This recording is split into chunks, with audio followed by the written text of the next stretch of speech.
friends, Sunday bhai enjoy chestunnaru, is it? Right. This is the second part of class of companies. Already first part we completed. This is the second part in the class of companies. In the previous class we discussed the nature of classification of companies. That is where a person want to know the nature of companies on the basis of number of members. It can be classified as private, public and OPC. Where a person want to know the classification on the basis of nature of liability, it can be classified as limited by shares, limited by guarantee and unlimited. And third one, when a person want to know the classification on the basis of control, there we can classify this as a holding, subsidiary and associated companies. Where a person want to know about the classification on the basis of access to the share capital, it can be classified as two parts. That is number one, listed, and second one, unlisted. That is listed company, unlisted company. And the last one concerns any other classification. Any other classification em cheppunnam? Cheppali. Small company, right? One person company first loki velipodamma. NBFC, public financial institution, government company, foreign company. ఈ classification మనం discuss చేస్తాం. So that టోటల్గా ఈ క్లాసిఫికేషన్లో మనం ఇప్పటివరకు discuss చేసింది ఏంటి? What's the meaning of the public, what's the meaning of the private, అంతేనా డిస్కస్ చేసింది? Right. First public company concern. Public company means which is not a private company having minimum paid up share capital as may be prescribed and 7 or more members are required for incorporation of public company అని చెప్పుకున్నాం. Is it clear? And next, private company కి వచ్చేటప్పటికి private company means having a paid up share capital as may be prescribed and restricted by its articles. Number 1, what is the first restriction? It is restricted to transfer of its shares. And number 2, maximum number of members are restricted to 200. And while computation of these 200, the number 1, where the joint shareholders 2 or more persons purchasing 1 or more shares, they will be reckoned as a number 1. That is 1 person. And the next, the persons who are the employees of the organization, they won't be counted for the purpose of 200, even though they are the shareholders. And the third one, a person who were the employee of the organization and after retirement or resignation, he is continued to be an employee of the, is continued to be a shareholder or member of the company. Again, such person also won't be counted for the purpose of the 200. And then is the second point. And third one, it is prohibited to offer of securities to the public. And a private company, it would securities ni public ki offer cheyakodu. This is prohibition. Intena మనం discuss చేస్తాం మన previous క్లాస్లో. Is it? Good. మరి మీకు public company డెఫినేషన్లో ఒక చిన్న sentence blank ఇచ్చినట్టున్నాను చూడండి. ఏంటది? This section provides that a company which is a subsidiary of a company not being private company shall be deemed to be public company even where the subsidiary company continues to be a private company in its articles. Public company definition లో ఒక పారా gap ఇచ్చేసాను చూడండి, చెప్పలేదు. వాటి explanation ఇప్పుడు ఇస్తాను. వాటి explanation అవడానికి ముందుగా మీకు ఒక చిన్న పాయింట్ చెప్తాను చూడండి.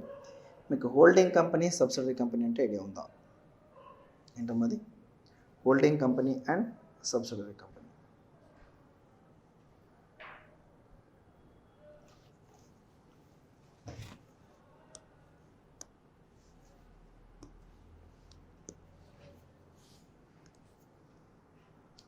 Holding company and subsidiary company. మేము హోల్డింగ్ కంపెనీ, సబ్సిడరీ కంపెనీని ఎప్పుడు ఉంటామంటే అమ్మా, సపోజ్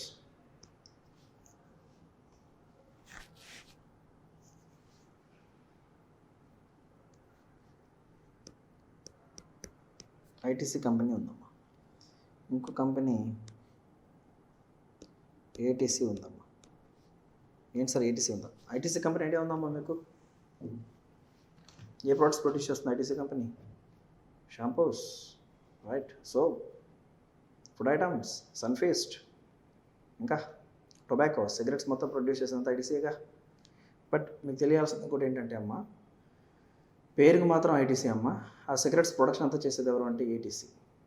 అదే ఏటీసీ అనేది ఇంకో కంపెనీ ఉందా? Yes, it is a subsidiary of ITC. అంటే ఈ ఏటీసీని ఇన్కార్పొరేట్ చేసింది ఎవరో కాదు, ఐటీసీ ఇన్కార్పొరేట్ చేసింది. అది మన పబ్లిక్కి తెలియదు. అంటే సిగరెట్స్ ప్రొడక్షన్ అంతా జరిగేది ఎక్కడ అంటే ఏటీసీ. Is it clear? మరి వీటికి ఉన్న రిలేషన్షిప్ ఏంటి అంటే హోల్డింగ్ అండ్ సబ్సిడరీ. అంటే ఐటీసీనేమో మనం హోల్డింగ్ అంటాం, ఏటీసీనేమో సబ్సిడరీ అని అంటాం. Holding subsidiary. సార్ హోల్డింగ్ సబ్సిడరీని మనం ఎప్పుడు అంటాం? ఎప్పుడు అలా అంటాం? ఎప్పుడంటే ఒక కంపెనీ ఇంకో కంపెనీలో more then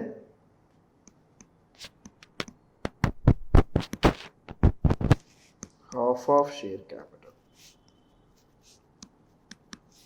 more than half of share capital carrying voting rights. అంటే మీనింగ్ ఈ హోల్డింగ్ కంపెనీ సబ్సిడరీ కంపెనీలో, అంటే ఒక కంపెనీ ఇంకో కంపెనీలో more than half of the share capital, అంటే ఇప్పుడు ఏటీసీలో 100 లక్షల షేర్ క్యాపిటల్ ఉందనుకోండి, ఇందులో more than half of the share capital which carrying voting rights ఎవరు హోల్డ్ చేసి ఉండాలి? హోల్డింగ్ కంపెనీ హోల్డ్ చేసి ఉండాలి. అదే ఒక కంపెనీ అలా హోల్డింగ్ చేసింది కాబట్టే ఈ ఏటీసీని మనం ఏమంటామంటే సబ్సిడరీ ఆఫ్ ఐటీసీ అని అంటాం. ఇది హోల్డింగ్ అవ్వడానికి, ఇది సబ్సిడరీ అవ్వడానికి రీజన్ ఏంటి అంటే more than half of the share capital is held by the ITC in ATC. Are getting my word? సరే, మాకెందుకు సార్ ఇప్పుడు ఇది చెప్తున్నారు ఈ హోల్డింగ్ సబ్సిడరీ రిలేషన్షిప్ గురించి అని అంటే చెప్తానమ్మా. హోల్డింగ్ అండ్ సబ్సిడరీ గురించి రిలేషన్షిప్. ఇంతకీ హోల్డింగ్ సబ్సిడరీ రిలేషన్షిప్ ఎప్పుడు ఎస్టాబ్లిష్ అవుతామా? ఒక కంపెనీ ఇంకో కంపెనీలో more than half of the share capital carrying voting రైట్స్ని హెల్డ్ చేయాలి. సపోజ్ ఇంకో ఎగ్జాంపుల్ చెప్తాను చూడండి. ఇప్పుడు ఇన్ఫోసిస్ ఉంది, టాటా ఉంది. ఇన్ఫోసిస్ ఏమో సాఫ్ట్వేర్, టాటా ఏమో డిఫరెంట్ సెక్టార్లో ఉంది. ఇప్పుడు సపోజ్ టాటా కంపెనీ ఇన్ఫోసిస్ కంపెనీలో షేర్ క్యాపిటల్ ఎంతైతే ఉందో అందులో మోర్ దెన్ హాఫ్ కొనేసింది అనుకోండి. అప్పుడు ఏమవుతుంది? Infosys will become subsidiary of Tata. అప్పుడు టాటా ఏమో హోల్డింగ్, ఇన్ఫోసిస్ ఏమో సబ్సిడరీ అవుతుంది.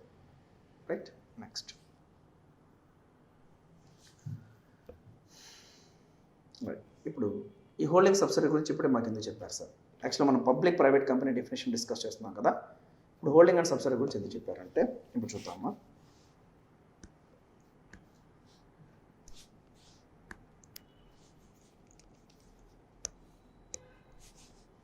ఇప్పుడు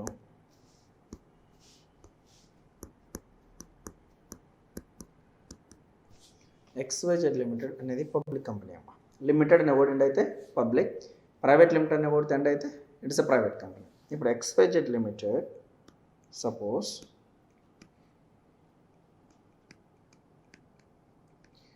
PQR ప్రైవేట్ లిమిటెడ్లో more than half of the share capital hold చేస్తుంది అనుకోండి.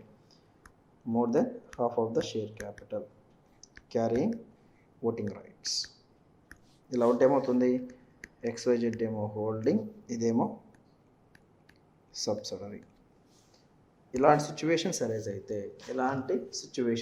అయితే మనకి ఇక్కడ ఏమో చెప్తున్నారంటే XYZ లిమిటెడ్ ఏమో హోల్డింగ్ ఏమో పబ్లిక్ కంపెనీ, సబ్సిడరీ ఏమో ప్రైవేట్ కంపెనీ. ఇలాంటి సిచ్యువేషన్ ఏదైనా ఉంటే దీన్ని ఇప్పుడు మనం ప్రైవేట్ కంపెనీ అనకూడదంటమ్మా. దీన్ని ఏమనాలంటే డీమ్డ్ పబ్లిక్ కంపెనీ అనాలి.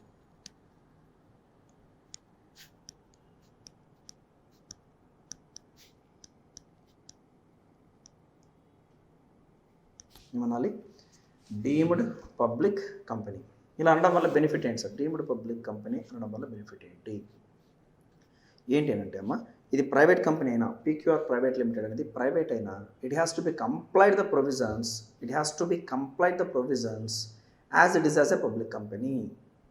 ఎందుకు సార్ అది ప్రైవేట్ కంపెనీ అయినా పబ్లిక్ కంపెనీ ప్రొవిజన్స్ ఎందుకు కంప్లై చేయాలి అంటే తన హోల్డింగ్ కంపెనీ ఎవరు? Public company. అంటే పబ్లిక్ ఇంట్రెస్ట్ ఎక్కువగా ఇన్వాల్వ్ అయిన కంపెనీ కంట్రోల్ చేస్తుంది కాబట్టి ఈ PQR ప్రైవేట్ లిమిటెడ్ అనేది పేరుకి ప్రైవేట్ కంపెనీ అయినా పబ్లిక్ కంపెనీకి ఏ ప్రొవిజన్స్ అయితే అప్లై అవుతాయో ఆ ప్రొవిజన్స్ అన్నిటిని వీళ్ళు కంప్లై చేయాల్సిందే. Being it is subsidiary of public company, hence it is deemed public company. అర్థమైందా? అక్కడ చెప్పిన ఒక 3 లైన్స్ ఒకసారి వీడియోని పాస్ చేసుకొని అక్కడ చెప్పిన 3 లైన్స్ ఒకసారి చదువుకోండి, మీకు అర్థమవుతుంది. Right. Next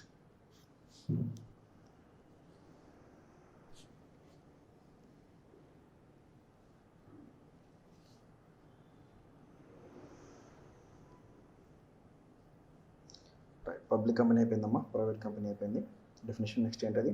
1 person company. Next discuss చేయబోతే ఏంటమ్మా? 1 పర్సన్ కంపెనీ. సో మనం డిస్కస్ చేస్తున్న కాన్సెప్ట్ ఏంటి? Classification of companies on the basis of number of members, private, public, OPC. ఇప్పుడు డిస్కస్ చేయబోతుంది ఏంటమ్మా, ఓపీసీ 1% కంపెనీ. ఏంటి సార్ ఈ 1% కంపెనీ అనేటువంటి కాన్సెప్ట్? 1% కంపెనీ అనే కాన్సెప్ట్ ఏంటి?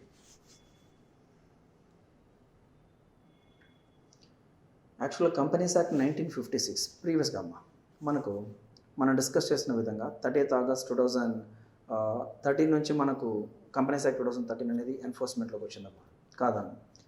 బట్ బిఫోర్ దట్ ఏముంటుంది, companies act 1956. Right. Public company incorporate చేయాలంటే మినిమం ఎంతమంది కావాలమ్మా? 7. ప్రైవేట్ కంపెనీ ఇన్కార్పొరేట్ చేయాలంటే minimum 2, maximum 200. Private company incorporate చేయాలంటే minimum 2, maximum 200. Public company incorporate చేయాలంటే మినిమం 7, మ్యాక్సిమం అన్లిమిటెడ్. ఏ కంపెనీలో? Public company. మరి 1% కంపెనీ అయితే కంపెనీస్ యాక్ట్ 1956 ఉన్నన్ని రోజులు 1% కంపెనీని ఇన్కార్పొరేట్ చేయడానికి ఎటువంటి పర్మిషన్ ఇవ్వలేదు. That means when the companies act 1956 was in force, there was no concept of 1% company. Only the Companies Act 2013 given an opportunity for incorporation of 1% company. ప్రీవియస్గా companies act 1956 ప్రకారం 1% company అనే concept అనేది లేదు. ఒక్కడు కంపెనీని incorporate చేయొచ్చు అనే కాన్సెప్టే లేదు. ఖచ్చితంగా అప్పుడు ఏంటి, ప్రైవేట్ పబ్లిక్ మాత్రమే ఉండేది. బట్ కంపెనీస్ యాక్ట్ 2013 వచ్చిన తర్వాత ఏం చేస్తుందంటే 1% అనే కంపెనీ 1% కంపెనీ అనే కాన్సెప్ట్ని కూడా ఇంట్రడ్యూస్ చేయించిందమ్మా. సార్ ఎందుకు సార్ అలా 1%తో కంపెనీని కాన్సెప్ట్ని తీసుకొస్తే ఎలా సార్? ఇప్పుడు ప్రైవేట్కి పబ్లిక్కి పర్పెక్చువల్ సక్సెషన్ సపరేట్ లీగలిటీ ఉందా కదమ్మా? ఐడియా ఉందా? Separate legality, perpetual succession. Separate legality, member is differ from the company, right? Company is differ from the member, ఎలాంటి చెప్పొచ్చు. నెక్స్ట్ పర్పెక్చువల్ సక్సెషన్ అంటే member may come and go but the company will be for ever. గుర్తున్నాయి sentences. మరి ఈ బెనిఫిట్స్ని ఓపీసీకి కూడా ఎందుకు sir ఇవ్వడం? 1% కంపెనీకి ఇలా ఓపీసీకి కంపెనీ దట్ ఈస్ 1%కి కంపెనీ ఇన్కార్పొరేట్ చేసుకునేటువంటి ఆపర్చునిటీని ఇవ్వడం ఎందుకు అని అంటే సింపుల్ లాజిక్ అమ్మా. ప్రొప్రైటరీ బిజినెస్ని గవర్న్ చేయడానికి ఇండియాలో ఒక సపరేట్ యాక్ట్ అనేది లేదు. ఒక వ్యక్తిగత వ్యాపారాన్ని ఇలా చేయాలి, అలా చేయాలి, ఇలా చేయకూడదు, ఇలా చేస్తే ఇలా పనిష్మెంట్ ఉంటుంది అని చెప్పేటువంటి చట్టం ఇండియాలో లేదమ్మా. మరి అలాంటప్పుడు ఏం చేయాలి? అలా 1% చేసేటువంటి వ్యాపారాన్ని, ప్రొప్రైటరీ బిజినెస్ని కూడా లీగలైజ్ చేస్తూ వాటిని గవర్న్ చేసేటువంటి ఒక సపరేట్ యాక్ట్ తీసుకురావాలి, ఒక సపరేట్ అడ్మినిస్ట్రేషన్ బాడీని తీసుకురావాలి అనేటువంటి ఇంటెన్షన్తో ఓపీసీతో దట్ ఈస్ 1%కి కంపెనీ ఇన్కార్పొరేట్ చేసుకున్నటువంటి ఫెసిలిటీని ఇచ్చారు. యాక్చువల్గా ప్రొప్రైటరీ బిజినెస్ని గవర్న్ చేయాలి అంటే, దట్ ఈస్ అడ్మినిస్ట్రేషన్ చేయాలి అని అంటే, డైరెక్షన్స్ ఇవ్వాలి అని అంటే ఒక సపరేట్ యాక్ట్ తీసుకొచ్చి ఒక సపరేట్ అడ్మినిస్ట్రేషన్ బాడీని పెట్టి సపరేట్ మానిటరింగ్ మెకానిజం అనేది క్రియేట్ చేయాలి. అది చాలా ఖర్చుతో కూడుకున్నదమ్మా. కాబట్టి అలా సపరేట్గా వాటి కోసం సపరేట్ యాక్ట్ని, సపరేట్ అడ్మినిస్ట్రేషన్ బాడీని క్రియేట్ చేయకుండా already private company, public company కోసం ఏదైతే కంపెనీస్ యాక్ట్ ఉందో అందులోనే 1%కి సంబంధించిన 1% కంపెనీకి సంబంధించిన ప్రొవిజన్స్ ఇందులో ఇన్సర్ట్ చేశారు. ఆల్రెడీ ప్రైవేట్ కంపెనీ, పబ్లిక్ కంపెనీని ఎవరైతే మానిటర్, డైరెక్షన్, గైడ్లైన్స్ ఇస్తున్నారో వాళ్ళకి 1% కంపెనీ బాధ్యతను కూడా అప్పగించేశారు. అంటే సింపుల్గా ఒక పర్సన్ ప్రొప్రైటరీ బిజినెస్, ఇండివిజువల్గా బిజినెస్ చేసుకోవడం కాకుండా కంపెనీ నేమ్తో బిజినెస్ చేసుకోవచ్చు. అలా ఒక పర్సన్ కంపెనీ నేమ్తో బిజినెస్ చేసుకోవడానికి మళ్ళీ separate act, separate body, separate legislative authority వీళ్ళందరినీ ప్రిపేర్ చేయకుండా, వాళ్ళందరినీ కాన్స్టిట్యూట్ చేయకుండా already private company, public company కోసం ఉన్న యాక్ట్ ఏంటి? Companies act. దాంట్లోనే కొన్ని ప్రొవిజన్స్ ఇన్సర్ట్ చేశారు. అండ్ వీళ్ళు ఏదైనా తప్పులు చేస్తే అడ్మినిస్ట్రేషన్ బాడీ ఒకటి ఉందమ్మా, ఆర్ఓసి అంటాం. ప్రతి స్టేట్కి ఒకటి ఉంటుంది. ఏంటది? ఆర్ఓసి, రిజిస్టర్ ఆఫ్ కంపెనీస్ అని అంటాం. ప్రతి స్టేట్కి ఒకటి ఉంటుంది. దీన్నే మనం అడ్మినిస్ట్రేషన్ బాడీ అని అంటాం. మరి ఈ కంపెనీస్ అన్నిటికీ సపరేట్ ఒక కోర్టు ఉందమ్మా. ఏమైనా కంపెనీకి సంబంధించిన గొడవలు జరిగితే వీటి కోసం సపరేట్ కోర్టు ఉందమ్మా. వాటిని ఎన్సిఎల్టీ అంటాం, నేషనల్ కంపెనీ లా ట్రైబ్యునల్. అంటే private company, public company deal చేయడానికి సపరేట్ యాక్ట్, కంపెనీస్ యాక్ట్ ఒకటి. వీళ్ళని అడ్మినిస్ట్రేషన్ చేయడానికి separate body, administration body, registrar of companies. And వీళ్ళు ఏదైనా తప్పులు ఏమైనా చేస్తే వాటిని కరెక్ట్ చేయడానికి, పనిష్మెంట్ ఇవ్వడానికి ఒక సపరేట్ కోర్టు ఏంటి? NCLT, national company law tribunal. Already ఉన్నాయి.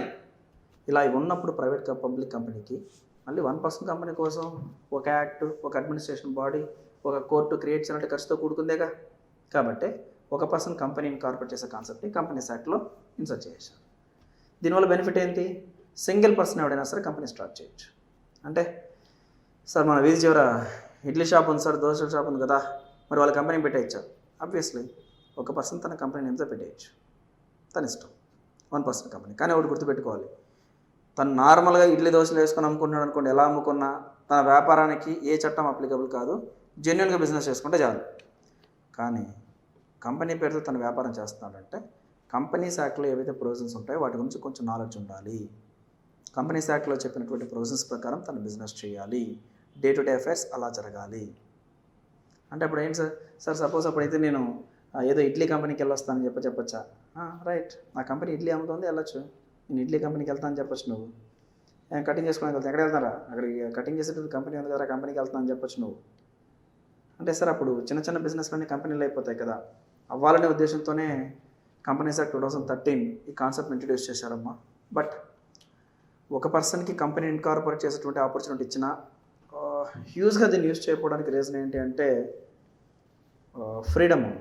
కొంచెం ఏంటంటే ఇప్పుడు నువ్వు ఇండివిజువల్గా బిజినెస్ చేసుకున్నప్పుడు ఏం చేస్తావంటే ఏదో చిన్న అమౌంట్తో సొంతంగా వ్యాపారం చేసుకుంటూ కొంత ఫ్రీడమ్ ఎక్స్పెక్ట్ చేస్తూ ముందుకెళ్తూ ఉంటావు. కానీ అదే చిన్న మొత్తంతో వ్యాపారం చేసేటప్పుడు నువ్వు కంపెనీకి ఇన్కార్పొరేట్ అయితే ఏం చేయాలి? You have to comply with the various legal process of the companies act 2013. Then what will happen?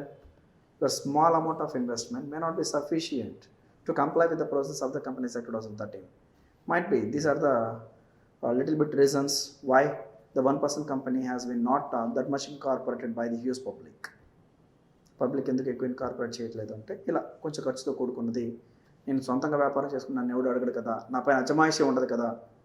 కానీ అదే కంపెనీ ఇన్కార్పొరేట్ చేస్తే నా పైన అజమాయిషి ఒకరు ఉంటారు, ఆర్ఓసి ఉంటారు. నేను తప్పు చేస్తే మొట్టికాయ వేయడానికి ఎన్సిఎల్టీ ఉంటుంది, అండ్ నేను ఎలా చేయాలి, రోజువారీ పనులు ఎలా చేయాలని చెప్పడానికి సపరేట్గా యాక్ట్ ఉంటుంది. ఏంటది?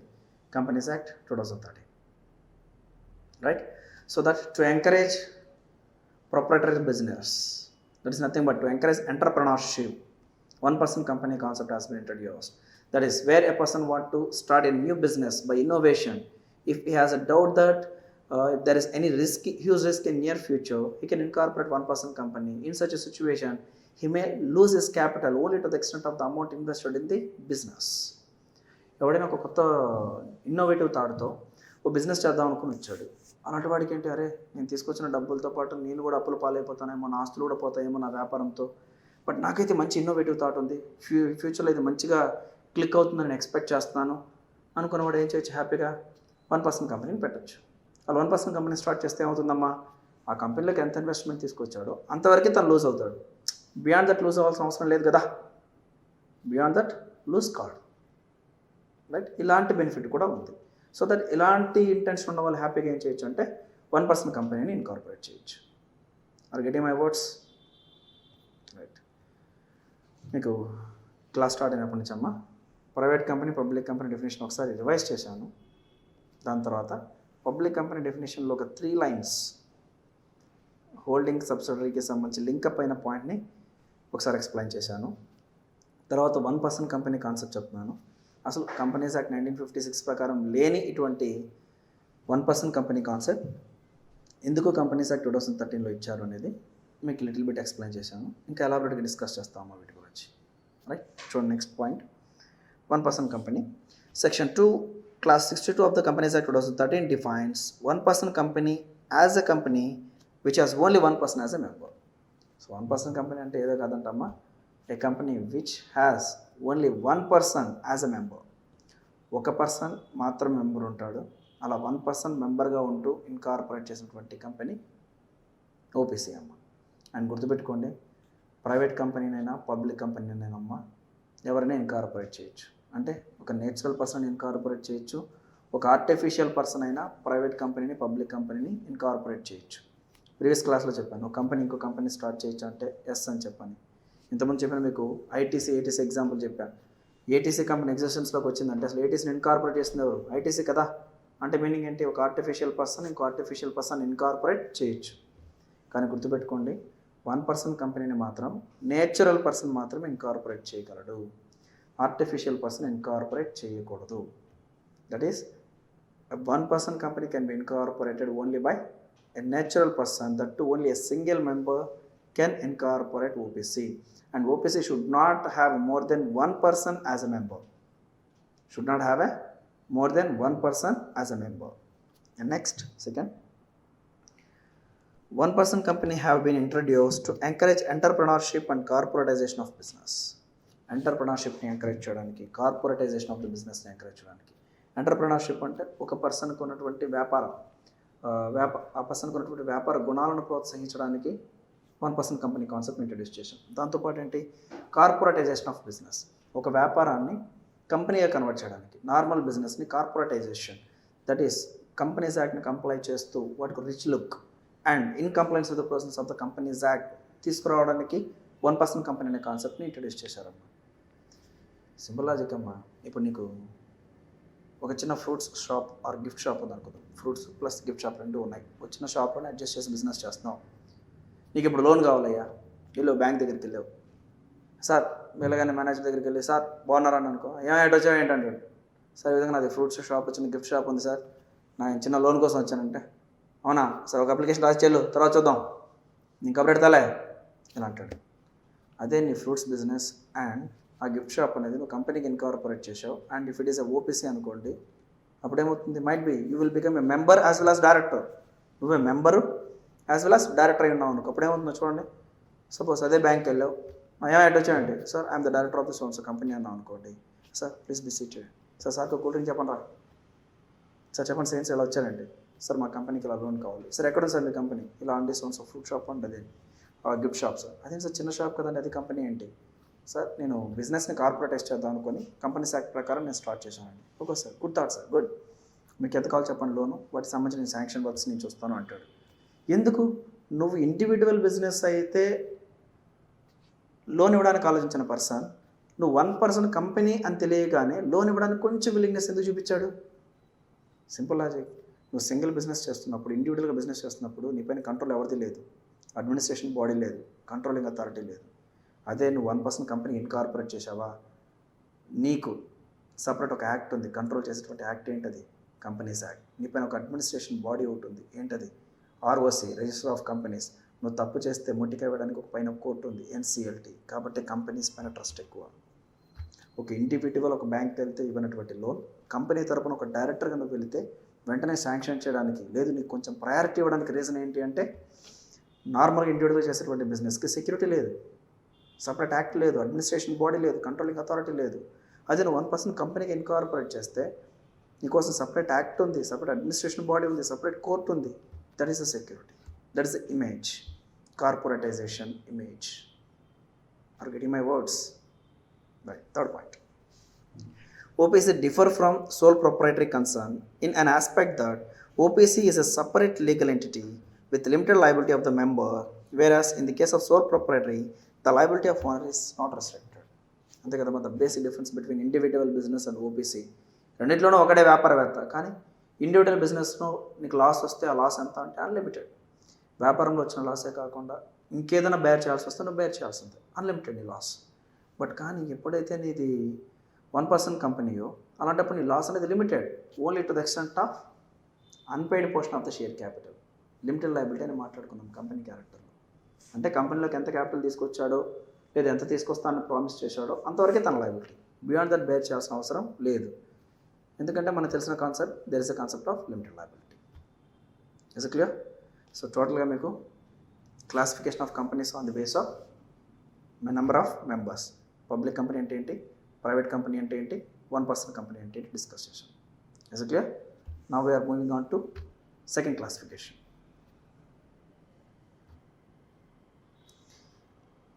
Before going with the second classification, here some differences are given in between private and 1% company. First one అంటే incorporation.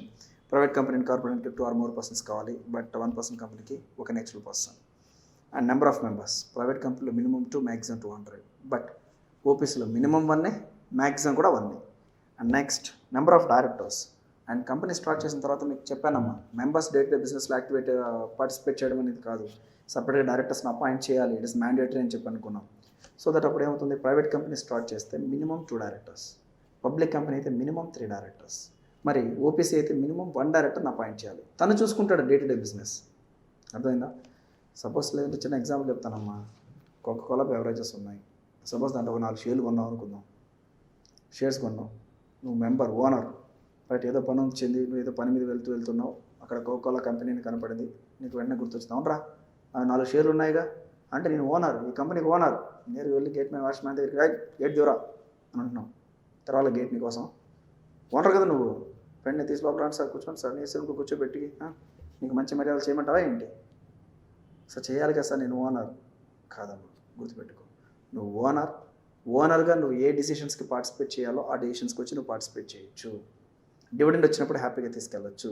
అంతేగాని డే టు డే బిజినెస్లో మెంబర్ ఎంటర్ కాకూడదు, డైరెక్టర్ ఎంటర్ అవుతాడు. మరి ఎలాంటి పర్సన్ డైరెక్టర్గా అపాయింట్ చేసుకోవాలనేది మీ చేతిలో ఉంటుంది. మెంబర్స్ అందరూ కలెక్టివ్గా డిసిషన్ తీసుకొని కొంతమందిని అపాయింట్ చేస్తారు. వాళ్ళు డే టు డే బిజినెస్లో ఇన్వాల్వ్ అవుతారు. వాళ్ళు రోజువారీ పనులు చూస్తారు. అంతేకాని యాజ్ అ మెంబర్గా ఎప్పుడు పడితే అప్పుడు నువ్వు అజమాయిషీ చేయడం, ఇన్వాల్వ్ అవ్వడం అనేది చేయకూడదు, రైట్. ఇందుకు ఈ అపాయింట్ ఎందుకు వచ్చిందమ్మా? Number of directors. పబ్లిక్ కంపెనీలు అయితే మినిమం 3, ప్రైవేట్ అయితే 2, ఓపీసీ అయితే 1. And next right to transfer of shares.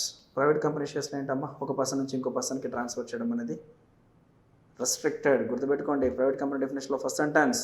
Transfer చేయొచ్చు అంటే చేయొచ్చు, కానీ ఏ బోయలో ఉన్న రెస్ట్రిక్షన్స్ని బేస్ చేసుకొని ట్రాన్స్ఫర్ చేయాలి. సార్ మరి ఓపీసీలో కూడా చేయొచ్చమ్మా. ఎలా సార్? ఇప్పుడు మీ బ్రదర్ ఓపీసీ స్టార్ట్ చేశాడు అనుకోండి అమ్మా, తర్వాత నీకు ఆ కంపెనీ ట్రాన్స్ఫర్ చేయొచ్చు అంటే ఎస్, హ్యాపీగా ట్రాన్స్ఫర్ డీట్ రాసి నిన్న మెంబర్ చేయొచ్చు. అప్పుడు ఆటోమేటిక్గా ఆ ఓపీసీ నీకు అయిపోతాం. అలా ఓపీసీలో కూడా టోటల్ షేర్స్ని ట్రాన్స్ఫర్ చేసుకోవాలి. నెక్స్ట్ అమ్మా, terms. All private companies are OPCs, all OPC are private companies. అంటే ఓకే, ఏం లేదమ్మా, ప్రతి ఓపీసీని 1% కంపెనీ మన ప్రైవేట్ కంపెనీ అవచ్చు, బట్ అన్ని ప్రైవేట్ కంపెనీలు ఓపీసీ కాదు. అంటే ఎందుకు సార్ ఈ ప్రొవిజన్? ఇప్పుడు 1% కంపెనీకి ఏ ప్రొవిజన్స్ అప్లై అవుతాయంటే, ప్రైవేట్ కంపెనీకి ఏ సెక్షన్స్, ఏ కంటెంట్స్ అయితే అప్లికబుల్ అవుతాయో ఆ కంటెంట్ మొత్తం 1% కంపెనీకి అప్లై అవుతుంది. అదేంటి సార్ అలా చెప్పడం ఏంటి? కంపెనీస్ యాక్ట్లో 470 సెక్షన్స్ ఉన్నాయమ్మా. జనరల్గా ఇందులో majority of the sections public కంపెనీకి అప్లికబుల్ అవుతాయి, కొన్ని మాత్రమే ప్రైవేట్కి అప్లై అవుతాయని చెప్పాను. ఇప్పుడు ఏంటి, ప్రైవేట్కి ఏవి అప్లై అవుతాయి అవి ఓపీసీకి కూడా అప్లై అవుతాయి. అర్థమైందా? So that all OPCs are private, but all private companies are not OPCs. ఎందుకు? ఇద్దరు ఉన్నారనుకోండి కంపెనీలో మెంబర్స్, అది ప్రైవేట్ అవుతుంది, ఓపీసీ అవ్వదు కదా. అంటే అప్పుడు మీనింగ్ ఏంటి? ప్రతి ప్రైవేట్ కంపెనీ ఓపీసీ కాదు, కానీ ప్రతి ఓపీసీ ప్రైవేట్ కంపెనీ అవుతుంది. అలా ట్రీట్ చేయాలి. Next investment. Private company can invest in other body corporate. అంటే ప్రైవేట్ కంపెనీలో బిజినెస్ జరుగుతుంది, డబ్బులు ఎక్కువ ఉన్నాయి, వేరే వేటిలోనే ఇన్వెస్ట్ చేయొచ్చా, వేరే కంపెనీస్లో ఇన్వెస్ట్ చేయొచ్చా అంటే చేయొచ్చు. ప్రైవేట్ కంపెనీకి అలా రిస్ట్రిక్షన్ ఏం లేదు. సపోజ్ మీరే సిమెంట్ కంపెనీ స్టార్ట్ చేశారమ్మా, ప్రైవేట్ కంపెనీ, బిజినెస్ జరుగుతుంది, ఉన్నటువంటి క్యాష్ ఎక్కువ వచ్చింది, ఖాళీగా ఉంది. అరే ఖాళీ ఉండడం ఎందుకురా, కంపెనీ రిలయన్స్ షేర్లు, జియో కంపెనీ షేర్లు రీసెంట్గా అమ్ముతుంది, కొనేద్దాం అని చెప్పని కొనుక్కోవచ్చు అంటే మీ ఇష్టం అమ్మ. ప్రైవేట్ కంపెనీ షేర్లు కొనుక్కోవచ్చు, ప్రాబ్లం ఏం లేదు. బట్ ఓపీసీ కంపెనీలో ఎక్సెస్గా మనీ ఉన్నప్పుడు వేరే కంపెనీలో షేర్స్ కొనకూడదు. ఇలాంటిది రెస్ట్రిక్షన్.